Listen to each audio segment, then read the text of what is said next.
If you are a man over 35 watching this, your reproductive biology is fundamentally different from your father's or grandfather's.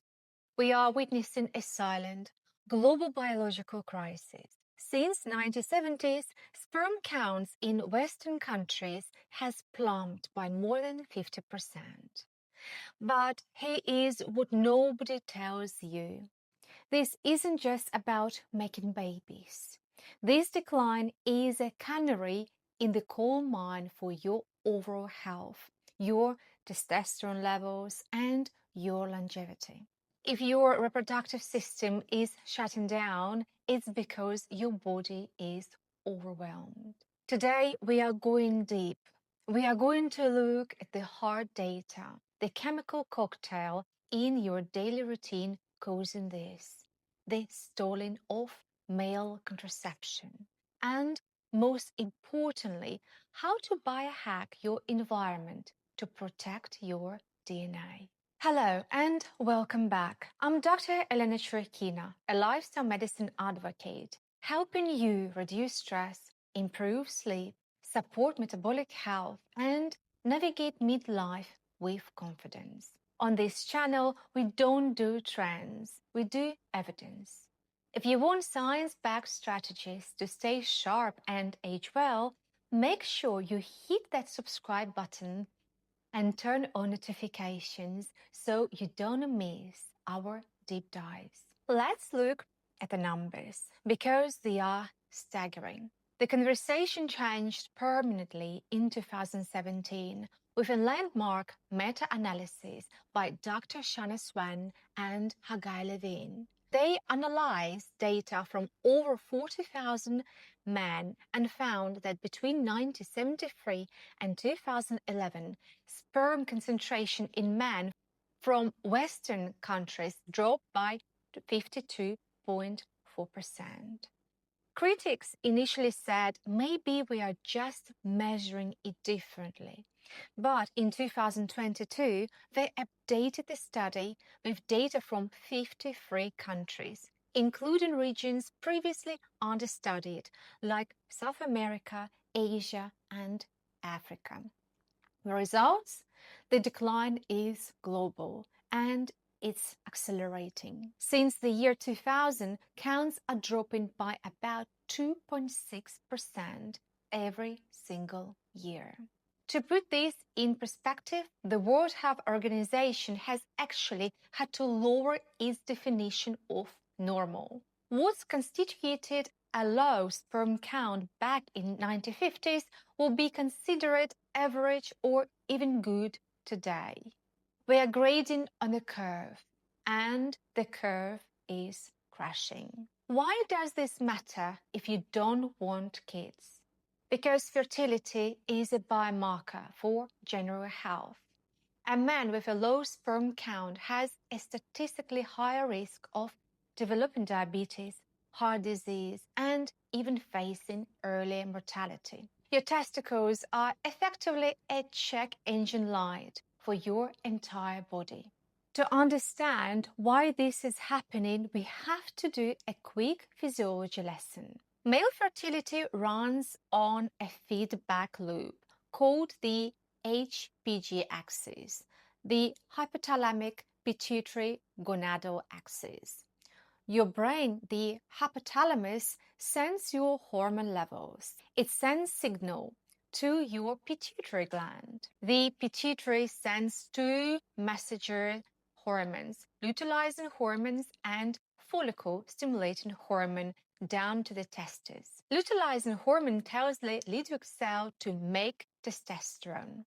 Follicle-stimulating hormone tells the Sertoli cells to make sperm. In a healthy man, this is a perfect rhythm, but in the modern world, this signal is getting jammed. The phone line is being cut. Let's look at the three things cutting that line. It isn't one villain. It is a death by 1,000 cuts. The most significant factor is metabolic health. We currently have an epidemic of insulin resistance and visceral obesity. We often think of body fat as just storage, but that is wrong. Fat tissue is an active endocrine organ.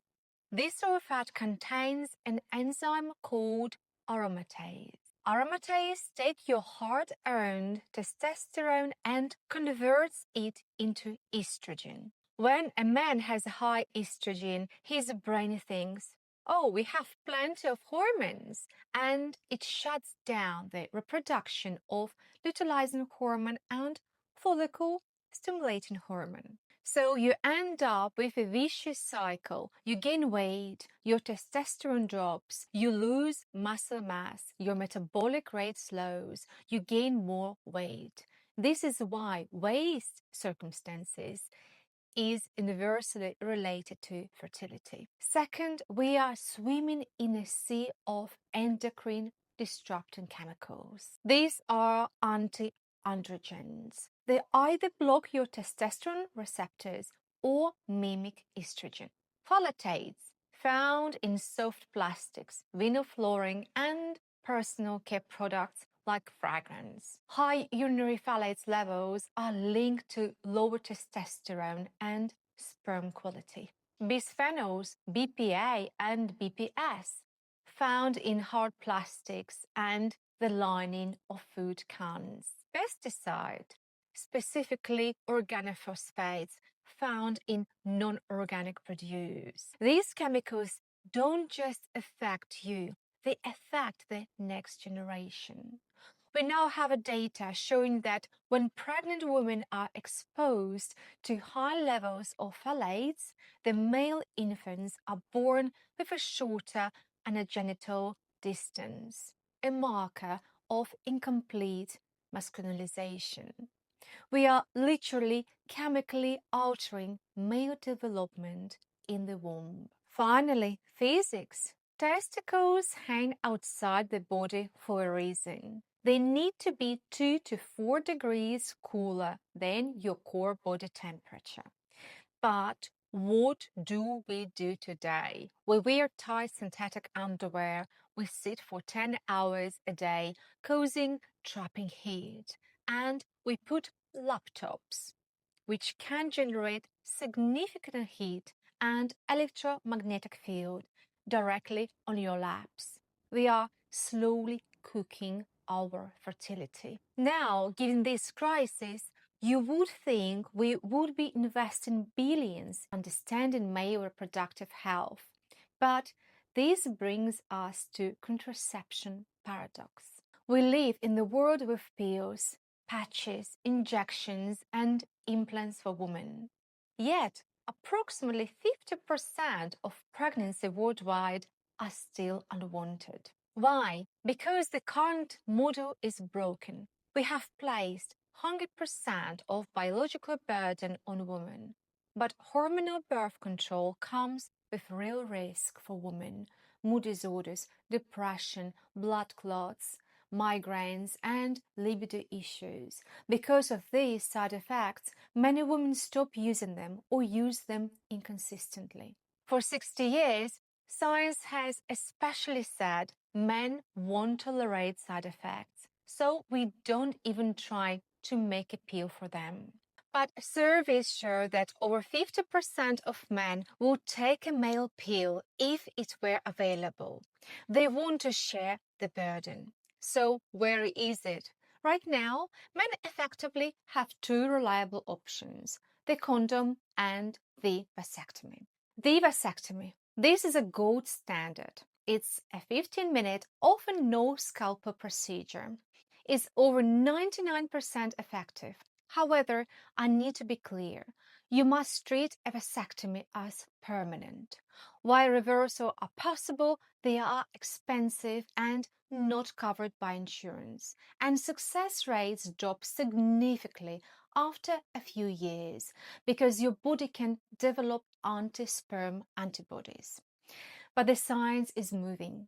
We are seeing promising phase 2 clinical trial for reversible options. Option 1, the hormonal male gel.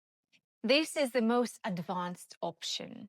It's a gel you rub on your shoulders once a day. It contains a progesterone to tell the brain to stop making sperm, and replacement testosterone to keep your levels normal so you don't lose your libido or muscle. The results in trials, it suppressed sperm counts to effective contraceptive levels in nearly every participant. The hold up is it's hormonal. It still carries risk of acne or weight gain. And regulators are extremely strict about safety profiles for healthy men. Option 2, non-hormonal vasogel. This is the holy grail for many. It acts like a temporal vasectomy. A polymer gel is injected into the vas deferens, the tube sperm swim through. It doesn't cut the tube, it just fills it, blocking the sperm. The benefit: to reverse it, another injection dissolves the gel. No hormones, no mood swings. This has been successful in animal models and is currently in human trials. Crowdfunding has always been a struggle compared to the female pill market. So we have a problem, declining sperm counts, and a gap in solutions, as no male pill yet. What can you do today? Whatever you want to conceive or just want the vitality and testosterone of a healthy man, here is your 3-step fertility audit. Step 1. The plastic purge. You cannot eliminate plastics, but you can reduce the load. Never heat plastics. No Tupperware in the microwave. Heat leaches chemicals 55% faster. Ditch the receipt. Thermal paper receipts are coated in BPA. Say no thanks or have it emailed. Filter your water. A simple carbon filter can remove many agriculture contaminants. Step 2. Cool the engines. The work from home rule. If you are sitting all day, switch to loose cotton underwear. Laptop hygiene. Never place a laptop directly on your genitals. Use a desk or a cooling pad. Avoid the sauna. If you're actively trying to conceive right now, skip the hot tube or sauna. Heat damage takes 3 months, 1 sperm cycle to repair. Step 3. Metabolic rescue. Waist to height ratio. Measure your waist. If your waist is more than half your height, you likely have insulin resistance. That is hurting your HPG axis. Prioritize protein, lift heavy weights, and get that visceral fat down. Micronutrients. Ensure you have enough zinc and selenium. These are critical to sperm DNA integrity. A handful of pumpkin seeds or brazil nuts is often enough. The decline in male fertility is a wake-up call. It's a signal that our modern environment is hostile to our biology. But the good news is that sperm production regenerates every 72 to 90 days. You have a chance to reset your system every 3 months with the right habits. Gentlemen, I want to hear from you. If that male gel hit the market tomorrow, would you take it?